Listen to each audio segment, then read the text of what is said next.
10월의 마지막 주일을 함께 보내고 있습니다. 오늘은 교회력에 따라 종교개혁 기념주일로 지키게 됩니다. 우리는 지난 10월 한 달 동안 종교개혁자들의 삶을 나누었습니다. 영적인 거장을 만나는 이 모든 시간들을 통하여 우리 신앙의 뿌리를 찾고 우리도 우리 시대의 영적인 거장들로 세워지는 은혜를 주시며 이 말씀을 나누고 있습니다. 오늘 말씀을 통하여 나에게 주시는 하나님의 음성을 듣는 복된 시간 되시기를 주님의 이름으로 축원드립니다. 16세기 독일과 스위스에서 종교개혁의 바람이 불어보고 있었습니다. 지도 한번 보여주시죠. 독일에는 마르틴 루터가, 또 프랑스에서 태어난 존 칼빈이 스위스 제네바에 가서 종교개혁을 일으키던 그때에 도버해협 건너편 섬나라 영국에서는 어떤 일이 벌어지고 있었을까요? 영국 왕 헨리 8세의 이야기로부터 오늘의 이야기를 시작해 보도록 하겠습니다. 헨리 8세의 아내는 스페인 공주 출신의 캐서린입니다. 왕비 캐서린이 아들을 낳아서 자신의 대를 이어주기를 원했지만 이 캐서린이 아들을 낳지 못하는 거예요. 캐서린은 딸 하나를 낳았는데 그 딸의 이름이 메리예요. 헨리는 아들을 낳지 못하는 이 아내에게서 마음이 떠났고, 그때 이 헨리의 눈에 들어온 여인이 있었으니 그녀는 바로 궁녀 출신의 앤 볼린이라는 여인입니다. 헨리는 이 젊고 매력 있는 앤과 사랑에 빠져요. 얼마 후에 앤 볼린이 헨리의 아기를 임신하게 되고, 이 헨리는 앤 볼린을 새 아내요 잉글랜드의 왕비로 맞이하기를 원했어요. 여러분, 여기서 이 문제는 이 캐서린은 카톨릭 신자였고 앤 볼린은 개신교 신자였다는 것입니다. 헨리가 카톨릭 신자인 캐서린을 버리고 개신교 신자인 앤 볼린과 결혼한 것은 영국 왕실이 카톨릭 교회와 관계가 악화된다는 것을 예고하는 조짐이었죠. 헨리는 캐서린과 이혼하기 위해 결혼을 무효화해 줄 것을 교황청에 신청을 해요. 하지만 교황이 왕의 이혼을 허락하겠습니까? 허락하지 않는 것이죠. 그러자 헨리는 나는 더 이상 교회의 지도를 따르지 않겠다, 카톨릭 교회의 지도를 따르지 않겠다, 그런 마음으로 수장령을 발표하는데, 그 뜻은 국왕이 교회의 지도자라는 뜻이에요. 나는 더 이상 교황의 지도를 따르지 않겠다, 내 뜻대로 하겠다. 이것은 영국 왕실이 더 이상 카톨릭 교회를 따르지 않겠다는 그런 선포였습니다. 그렇게 이혼을 강행합니다. 그렇게 헨리는 캐서린과 이혼했고, 이제 앤 볼린 새 아내가 나에게 아들을 낳아줄 것이라 기대했지만 앤 볼린도 아들을 낳지 못해요. 이 앤 볼린 낳은 딸의 이름이 엘리자베스입니다. 딸 둘만 두게 된 거예요. 이후로 앤 볼린은 끝까지 아들을 낳지 못했고 헨리의 마음이 식어가요. 여러분, 남자의 마음이란 이런 것입니다. 아들을 낳지 못하는 새 애인에게 또 마음이 식어가면서 결국 여인을 목을 잘라 죽여요. 무서운 일이 일어납니다.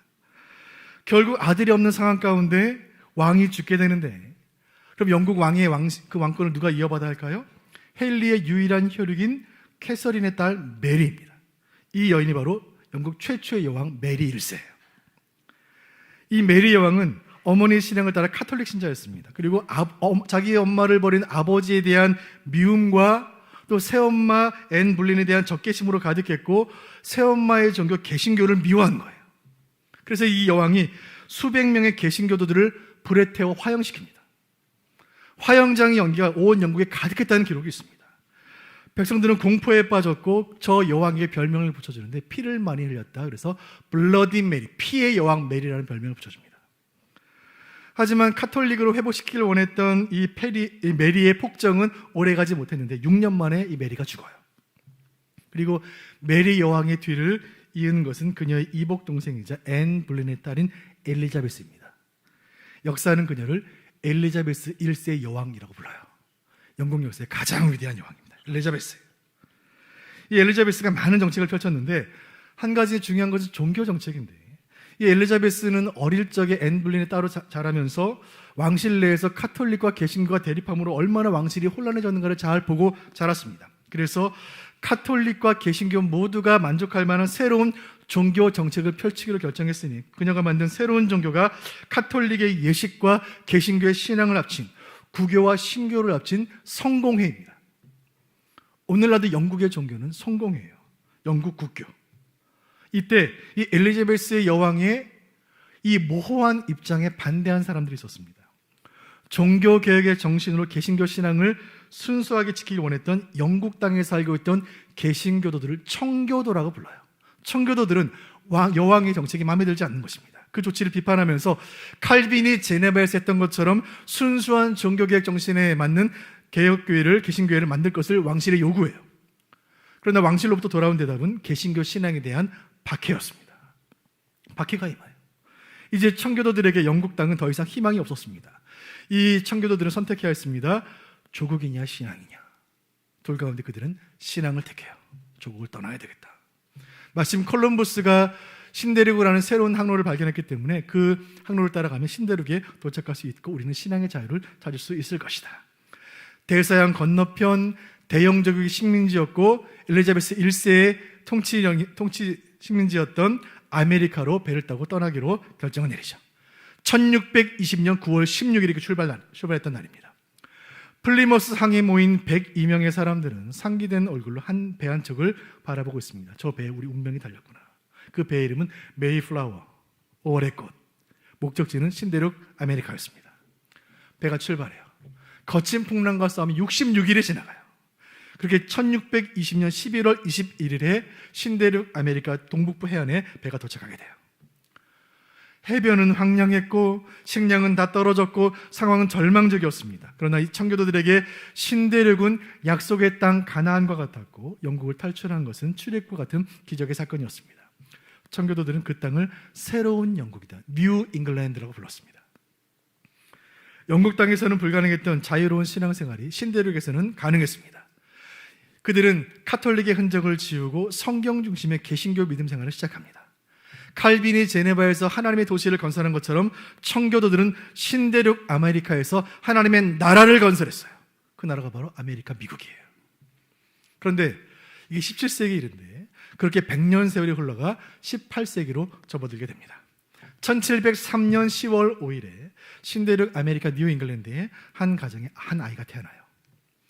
이 아이의 조상은 신앙의 자유를 찾아 영국을 떠나 신대륙에 도착했던 청교도였어요. 청교도의 후손인 아이가 태어나요.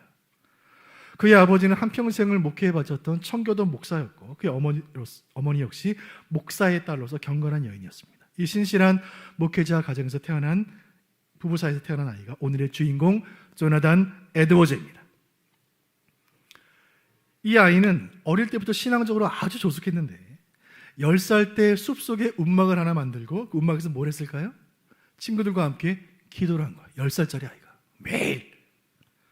수재였던 이 아이는 6살에 라틴어 공부를 시작해서 12살에는 라틴어를 능숙하게 읽었고 헬라어와 히브리어를 쉽게 읽을 수가 있었습니다. 13살에 명문대학 예일대학 13살에 입학해서 17살에 수석으로 졸업해요. 이후에 신학을 공부했고 23살에 목사 안수를 받고 25년간 목회를 했습니다. 뿐만 아니라 아메리카 인디언들을 선교하기 위해 오지에 가서 그들에게 복음을 전했던 선교사였고 노년에는 프린스턴 대학, 미국 명문대학 프린스턴 대학의 총장을 역임해요. 누구보다 신실한 목회자였고 뜨거운 선교사였고 위대한 신학자로 살았던 이 전설적인 인물이 조나단 에드워즈입니다. 그의 생애 가운데 우리가 반드시 이야기할 한 장면이 있는데 에드워즈가 살았던 18세기 미국의 개신교의 현실은 좋지 않았습니다. 마치 겨울잠에 빠진 곰과 같았습니다. 100년 전 신앙의 열정으로 조국을 떠나 신대륙에 도착했던 그 조상들의 열심은 100년 세월이 지나면서 다 식어버린 거예요. 게다가 18세기가 되면서 과학이 발달하면서 이성을 중시하면서 신앙에 대한 미국인들의 관심은 식어져 갔습니다. 영적으로 냉랭한 시대가 되어 있었어요. 그것이 에드워즈가 태어난 시대였습니다. 그런 시대에 뉴 잉글랜드의 목회자였던 에드워즈의 설교는 잠든 성도들을 깨우는 하나님의 나팔소리 같았어요. 수백 편의 설교를 남겼는데 그중 가장 유명한 설교의 제목이 이렇습니다. 진노하시는 하나님의 손 아래에 있는 죄인. 이 설교의 한 부분을 제가 읽어드리겠습니다. 당신이 이 순간 지옥에 던져지지 않는 이유는 오직 하나님의 손 때문입니다. 그분의 불같은 진노가 타오르고 있습니다. 그런데 당신은 지금 가냘픈 가느다란 거미줄 하나에 대롱대롱 매달려 있습니다. 지옥불 위에 거미줄로 매달려 있습니다. 그 거미줄이 무엇입니까? 성도들이 가지고 있는 공로의식. 내가 이런 봉사했으니까 나를 구원해 주시겠지. 천만의 말씀, 성도들이여 자신을 돌아보십시오. 잠에서 깨어나십시오. 에드워즈 목사님은 설교를 할 때 나긋나긋 설교를 했다 그래요. 그런데 이 설교 앞에 성도들이 꼬꾸러지는 거예요. 말씀의 권세 앞에 성도들은 부들부들 떨었고 잠들었던 영혼들은 깨어났고 회개의 눈물과 통곡이 터져나온 거예요. 이 회개의 불길은 뉴 잉글랜드 전역으로 번져나갔고 당시 기록에 따르면 2만 5천 명에서 5만 명이 회심해요. 그때의 역사의 기록을 조나단 에드워즈가 일기에 이렇게 남겼습니다. 제가 읽어드릴게요. 하나님의 역사는 비범했다. 죄의 각성, 많은 사람들을 구원케 하는 빛, 사랑 그리고 기쁨의 정도에서 이전에 없던 비범한 역사였다. 평소 같으면 1년 동안 사역해야 겨우 이룰 수 있었던 그 열매들이 이틀 만에 이루어졌다. 이 위대한 부흥의 사건을 교회 역사는 대각성 운동이라 부릅니다. 잠에서 깨어났다는 뜻이에요. 대각성. 미국 사회 전체를 변화시켰고 이후에 전 세계 부흥 등에 영향을 미쳐 1907년 평양 대부흥에도 영향을 미쳤던 이 대각성 운동의 시작이 바로 조나단 에드워즈의 설교예요. 1758년에 그는 54세에 이른 나이로 세상을 떠나게 되지만 그가 남긴 신학적 유산과 삶과 뜨거운 설교들은 200년의 지간 오늘까지도 꺼지지 않는 불길로 그대로 남아있습니다. 영국 신학자 가운데 마틴 로이드 존스라는 분이 계시는데 뛰어난 신학자신데 이분이 에드워즈를 이렇게 평가하고 있습니다. 제가 읽어드릴게요. 루터와 칼빈을 히말라야 산에 비유한다면 에드워즈는 에베레스트다. 가장 높은 봉우리. J.A. 패커라는 미국의 신학자는 그를 이렇게 평가합니다. 조나단 에드워즈는 성경을 사랑하는 사람이요 칼빈의 제자요 가슴에 신앙을 가르치는 사람이요 열정과 능력의 복음 전파자요 무엇보다 예수님 사랑하고 죄를 미워하고 하나님을 두려워했던 사람이었다. 그가 조나단 에드워즈입니다. 그의 인생에 대해 많은 이야기를 할 수 있겠지만 세 가지 키워드로 그의 인생을, 그의 사상을 정리해 보길 원해요. 첫 번째는 개혁주의. 조나단 에드워즈의 신앙과 목회의 중심에는 개혁주의가 있습니다. 개혁주의란 말은 종교개혁의 신앙을 따른다는 말이에요. 16세기 중세 말기 로마 교회에 반대하여 일어난 종교개혁의 사상을 따른다는 말이에요. 그 개혁주의의 핵심은 칼빈의 가르침, 칼빈주의예요. 우리 수원 북부교회가 속한 대한예수교 장로 합동측 교단은 칼빈주의를 따르는 개혁주의 교단이에요. 개혁주의 교단이 강조하는 것은 세 가지예요. 첫째, 하나님 중심. 하나님은 우주와 만물의 창조주이시며 그의 뜻대로 지금도 만물을 운행하시는 내 인생의 주권자이시다. 하늘에 나는 새 한 마리도 그분의 허락 없이는 떨어지지 않는다. 내 삶의 모든 것들 그분의 뜻에 달렸고 그분의 주권에 달렸다. 이것이 하나님 중심이에요. 같이 읽어보시죠. 시작. 하나님 중심. 두 번째는 무엇인가요? 말씀 중심. 같이 읽어봅니다. 시작. 말씀 중심. 개혁주의 교회는 성경의 권위를 최고의 권위에 둬요. 어떤 권위도 성경 위에 있지 않아요. 이것은 오직 성경을 외쳤던 개혁자 칼빈의 가르침을 그대로 지키는 거예요. 말씀 앞에 엎드리고 말씀으로 살고 말씀으로 죽는 신앙, 이것이 종교개혁의 신앙이요 우리 신앙의 뿌리입니다. 세 번째는 무엇입니까? 교회 중심. 읽어봅니다. 시작. 교회 중심. 우리 어르신들은, 우리 신앙의 어르신들은 늘 교회 가까이 살기를 원했어요. 교회 가까이. 이것은 단순히 물리적으로 거리가 가깝다는 것이 아니라 삶의 중심에 교회를 두었다는 말이에요. 교회 건물을 사랑하는 것이 아니라 교회의 머리 대신 예수님을 사랑하는 마음, 그리고 우리를 한 교회로 부르셔서 하나 되게 하신 그 은혜를 기억하며 성도와 지체를 사랑하는 그 마음, 이것이 교회 중심 신앙이에요. 먼저 그의 나라를 구원하신 말씀에 순종하여 교회를 내 삶의 중심에 두는 것, 이것이 저와 여러분의 혈관에 흘러야 할 개혁주의 신앙입니다. 또 한 가지, 에드워즈의 사상에서 우리가 두 번째 꼭 짚어야 할 것은 그는 청교도였습니다. 청교도주의예요. 에드워즈는 신앙을 위해 조국을 버리고 신대륙에 도착했던 청교도의 후손입니다. 청교도주의자예요. 청교도들은 종교개혁의 신앙을 삶으로 보여준 사람들입니다. 그들이 신대륙에 도착해서 아무것도 없는 곳에 마을을 지을 때 무엇부터 지었을까요? 교회부터. 중심에 교회를 짓고 길을 만들고 집을 짓고 성전을 지은 거예요. 모든 행동은 성경에 따라, 모든 가르침은 성경에 따라. 그래서 죄를 미워하고 선을 사모했으며 일터에서는 근면했고 삶에서는 기품이 있어서 세상 사람들로부터 칭찬을 받았습니다. 교회의 역사상 가장 순전했고 신실했던 그 신대륙의 청교도들의 모습은 100년 전 이 땅에 한국교회 초기 우리 신앙의 선조들의 모습, 딱 그 모습이에요. 한국교회 어른들, 목사님들, 장로님들, 권사님들의 모습이 딱 그 모습이 청교도의 모습이에요. 하나님 중심, 말씀 중심, 교회 중심.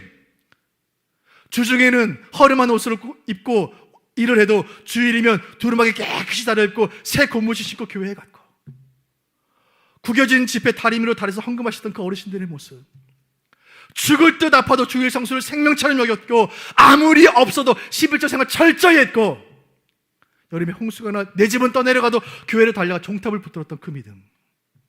여러분, 그것이 한국교회 선조들의 믿음 아닙니까? 여름방학에 주일학교 선생님들이 북등에 메고 북치며 동네 한 바퀴 돌며 동네 아이들 후 몰려가 풍금소리 맞춰 찬양하며 말씀 들었던 그 아이들이 자라서 목사가 되고 선교사가 되고 장로와 권사가 된 거예요. 간절히 바라는 것은 우리 수원 북부교회는 그 순수하고 정결했던 한국교회의 그 모습을 그대로 기억하며 청교도들의 푸르고 맑은 믿음을 주님 오시는 그날까지 지켜가는 신실한 교회로 쓰임받기를 간절히 소원합니다. 청교도주의예요. 세 번째 에드워즈의 사상은 오직 하나님께 영광, 라틴어로 Soli Deo Gloria, 오직 하나님께 영광. 이 에드워즈라는 사람은 목사가 되기 전에, 신학자가 되기 전에 10대를 보낼 때 18살에 인생을 어떻게 살까 기도하고 고민하던 중에 내가 인생을 이렇게 살아야 되겠다, 그 인생의 결단을 담은 70가지 결심 문장을 작성합니다. 16살 70가지를 20살에 완성이 됐어요. 그것이 그 유명한 조나단 에드워즈의 결심문이에요. 여러분, 전문을 보기 원하시면 인터넷에 치시면 다 나옵니다. 조나단 에드워즈의 결심문. 제가 1문과 4문만 읽어드릴게요. 1문, 첫 번째 무엇인가? 나의 전생애 동안 하나님의 영광과 나 자신의 행복과 유익과 기쁨에 최상의 도움이 되는 것이면 무엇이든 하자. 내가 부딪히게 될 어려움이 무엇이든지 간에 또한 그 어려움이 아무리 많고 크다 할지라도 그렇게 하자. 무엇을 위해서요? 하나님의 영광을 위해. 평생을 하나님 영광 위해 살자. 무슨 어려움이 있어도 그렇게 하자. 네 번째는 무엇이에요? 만일 하나님의 영광이 도움이 되지 않는 것이라면 영혼에 관계된 것이든 육체에 관계된 것이든 많든 적든 어떤 것도 하지 말자. 하나님 영광 가리니 아무것도 하지 말자. 그것이 그의 결심이에요. 20살의 결심이에요. 이 결심문을 적어놓고 평생 그렇게 살았습니다. 여러분, 이 신실했던 청년의 결심은 한 가지예요. 하나님의 영광을 위해서라면 무엇이든 하자. 하나님의 영광 가리는 일 아무것도 하지 말자. 오직 하나님께 영광. Soli Deo Gloria. 우리 하나님 20살 청년의 이 마음을 귀히 보시고 2000년 교회 역사에 가장 빛나는 에베레스트 같은 위대한 인물로 우뚝 세워주신 줄로 믿으시길 바랍니다. 오직 하나님께 영광. 이 신앙의 뿌리는 무엇입니까? 종교개혁 정신이에요. 500년 전 종교개혁 정신. 오직 은혜, 오직 믿음, 오직 성경, 오직 예수 그리스도, 마지막 오직 하나님께 영광. 오직 하나님께 영광. 오늘 설교 본문은 고린도전서 6장 19절입니다. 같이 보시죠. 시작. 너희 몸은 너희가 하나님께로부터 받은 바 너희 가운데 계신 성령의 전인줄을 알지 못하느냐. 너희는 너희 자신의 것이 아니라. 아멘. 잘 보세요, 여러분. 우리 몸은 하나님께로부터 받은 것입니다. 그리고 우리가 예수를 믿는 순간 우리 안에 성령이 거하세요. 성전입니다. 여러분, 우리 몸은 우리 것이 아니에요. 여러분, 아멘입니까? 그렇다면 어떻게 살아야 합니까? 20절 제가 읽어드립니다. 하나님 말씀이에요. 값으로 산 것이 되었으니, 예수의 피로 산 것이 되었으니 그런즉 너희 몸으로 하나님께 영광을 돌리라. 아멘. 몸으로 하나님께 영광을 돌리라. 오직 성경이 가르치는 바, 오직 은혜로 택함 받고 오직 믿음으로 의로 따르심을 받고 오직 예수의 피로 구속함을 얻었으니 이제 우리는 어떻게 살아야 합니까? 이 모든 은혜를 허락하신 분 오직 하나님께 영광을 돌려야 하는 줄로 믿으시길 바랍니다. 사도 바울은 고린도전서 10장 31절에 이렇게 말합니다. 그런즉 너희가 먹든지 마시든지 무엇을 하든지, 출근을 하든 취미생활을 하든 운동을 하든 음식을 먹든 잠을 자든 공부를 하든 다 하나님의 영광을 위하라. 사랑하는 성도 여러분, 아무 공로 없는 우리를, 지옥불에 떨어져 영을 형벌받을 우리를 예수의 피로 살리셨으니 이제 우리는 살아선 하나님께 영광이요 죽어서는 천국인 줄로 믿으시기를 바랍니다. 오직 하나님께 영광. 설교를 마치면서 에드워즈의 삶이 주는 큰 교훈 한 가지를 나누며 삶을 마치려고 해요. 1900년에 미국 교육가 가운데 알버트 윈십이라는 분이 한 책을 출판하는데 책의 제목이 이렇습니다. 교육과 유전에 대한 연구. 교육이 얼마나 중요한가, 유전이 얼마나 큰 영향을 미치는가 연구했는데 그 내용이 이렇습니다. 미국 역사에 두 가문을 비교한 거예요. 두 가문을 비교해서 교육과 유전이 그 가문의 후손들에게 어떤 영향을 미치는지 연구한 것입니다. 첫 번째 연구한 사람은 맥스 주크예요. 이 사람을 조사해봤더니 이 인물의 5대 후손까지 내려가면서 1200명의 후손이 된 것입니다. 이들이 어떻게 살았는지, 무슨 직업을 가지고 어떻게 죽었는지 다 연구한 거예요. 맥스 주크의 1200명 후손 가운데 300명은 유아 시절에 질병으로 사망했습니다. 가난했어요. 440명은 평생 병에 걸려 살았고, 310명은 극빈자로 살았고, 130명은 범죄자였고, 60명은 절도범, 7명은 살인자, 1200명의 후손 가운데 여성 50명이 성적으로 방탕했어요. 두 번째 또 다른 인물의 후손을 추적했는데 이 인물은 140년 동안 1400명의 후손을 낳았습니다. 1400명 중에 그 오랜 시절에 285명의 대학을 졸업했고, 그 대학 졸업자 중에 13명이 대학 총장이 됩니다. 13명이. 65명이 교수가 됐습니다. 목사, 신학자, 선교사가 100명, 변호사가 100명, 판사가 30명 뿐만 아니라 미국 부통령이 나왔어요. 상원의원 3명, 주지사가 3명, 시장이 3명, 장교가 75명, 작가가 60명.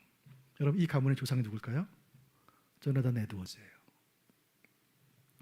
맥스 주크와 조나단 에드워즈는 같은 시대에 같은 장소에 살았습니다. 동부 뉴욕주에 살았어요. 한 가지 차이가 있어요. 에드워즈의 가문은 부모로부터 신앙을 물려받았고 그 신앙을 자녀에게 물려준 거예요. 이 자리에 계시는 모든 부모 여러분, 여러분의 가장 큰 기도 제목은 무엇입니까? 하나님 더 많이 벌게 해주세요. 하나님 건강해서 120살까지 살게 해주세요. 여러분 제일 큰 기도 제목은 무엇입니까? 주님, 우리 딸, 우리 아들 믿음 생활 잘하게 해주십시오.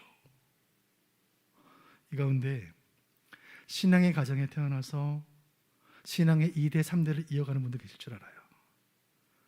내가 부모님께 신앙 이어받았는데 내 자녀가 믿음 생활 잘 못할 때 얼마나 죄스러운지, 얼마나 가슴이 아프신지.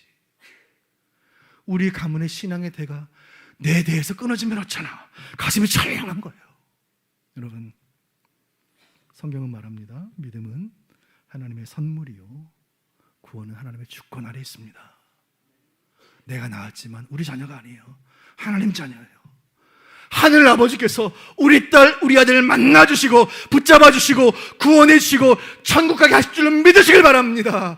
믿는 자녀, 기도하는 어머니의 자녀를 위한 눈물은 결코 헛되지 않을 줄로 믿습니다. 어거스틴의 어머니 모니카의 기도가 자녀를 살린 것처럼 기도하는 어머니의 자녀는 망하지 않을 줄로 믿으시길 바라요. 우리의 모든 눈물과 염려를 주님 하시니 다만 주님의 은혜를 구하며 주님 앞에 납작 엎드릴 때 우리 주님, 우리 자녀들에게 베풀 만한 은혜와 자비를 베푸실 줄로 믿습니다.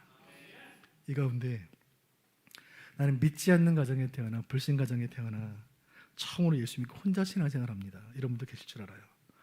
나는 신앙의 뿌리가 약해서 믿음이 약합니다. 이런 생각 하실 수도 있겠습니다. 여러분, 우리는 어거스틴의 전통, 루터의 전통, 칼빈의 전통, 에드워즈의 위대한 개혁주의 신앙의 전통이 있어요. 신앙의 자부심을 가지시길 바라요. 개혁주의 신앙을 가진 여러분이야말로 이미 위대한 신앙 명가의 후손인 줄로 믿으시길 바랍니다. 간절히 바라는 것은 오늘 이 말씀 받은 우리 모두는 믿음의 세대 계승을 통하여 조나단 에드워즈의 가문과 같은 신앙의 명문 가문을 이루는 큰 은혜의 복을 누리시기를 주님의 이름으로 축원드립니다. 말씀을 맺겠습니다. 10월을 맞아 종교개혁을 기념하며 우리 신앙의 뿌리를 찾는 시간들 함께 나누었습니다. 고대의 큰 스승 어거스틴은 오직 은혜의 전통을 세운 분이에요. 독일의 개혁자 루터는 오직 믿음의 교리를 남겼고, 제네바의 지도자 칼빈은 오직 성경의 교훈을 주었습니다. 오늘 청교도의 후손 조나단 에드워즈를 통하여 우리는 성령의 음성을 듣습니다. 오직 하나님께 영광, 오직 하나님께 영광. 한 번 사는 인생 속히 지나가리니 오직 예수 그리스도를 위한 일만이 영원하리라. 이 말씀 붙잡고 오늘 이후 앞으로 우리 모든 삶이 먼저 하나님의 나라를 구하고 오직 하나님의 영광을 구하는 인생, 하나님 앞에서 존귀한 인생들 모두가 되시기를 주님의 이름으로 축원드립니다. 가슴에 손 얹고 기도하겠습니다. 제가 기도 후에